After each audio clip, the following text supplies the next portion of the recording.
Izendatzaile bereko zatikien arteko kenketa. Adibidea.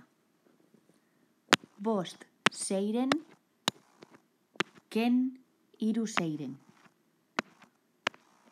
Izendatzaileak berdinak direnez, emaitzan izendatzaile berdina idazten dugu eta egiten dugu zenbakitzaileen kenketa. 5 ken 3 2. 5 6 ken 3 6 berdin 2 6.